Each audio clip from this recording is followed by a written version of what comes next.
True. Film yourself, sir. And the person filming's watching, okay.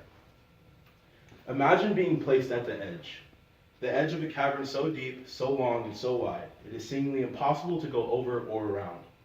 And every second that passes, this proverbial gap seems to grow ever more larger.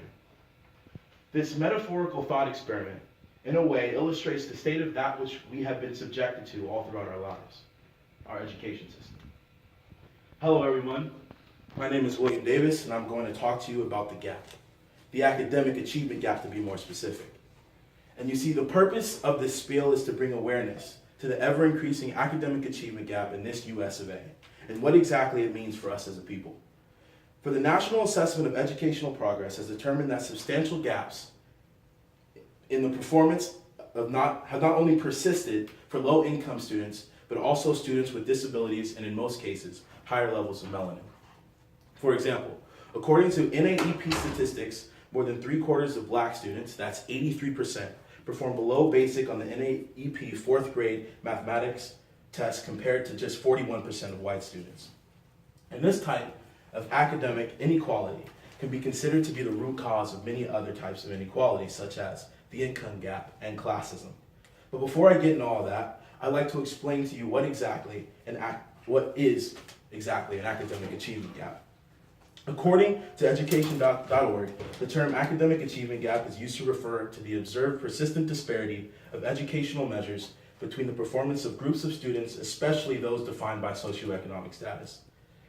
You see, these disparities, statistically speaking, tell a story of our nation as a whole.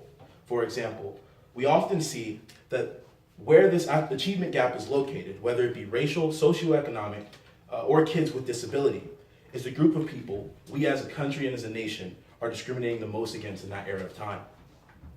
And you can now see why exactly this is a problem. You see, it hurts our country as a whole. It leads to increased levels of poverty and hurts where we stand as a nation compared to all others around the world. But where it seems to hurt the most is the communities in which this academic inequality keeps down. And these specific types of people whom are at a disadvantage have become prefixes.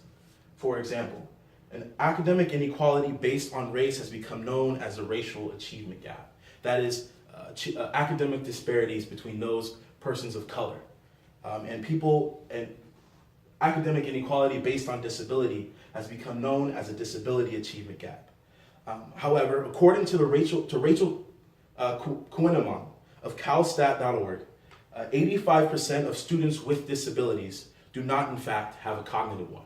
So therefore, they should be expected to reach academic standards of those without disabilities. Furthermore, however, all this, there are solutions to bridging this gap. For example, in the forms of funding, especially in inner city schools, and not stripping away arts and sports which help inspire kids to actually come to school and want to perform well.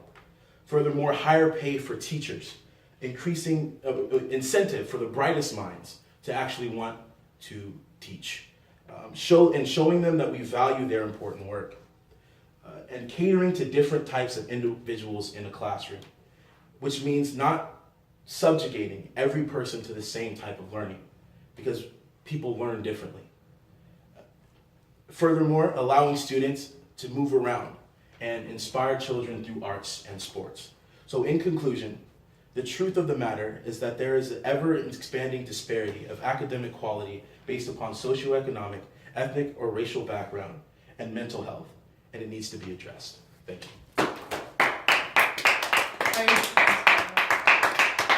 Thank you. I have a question. What's the video for? Communications. Are you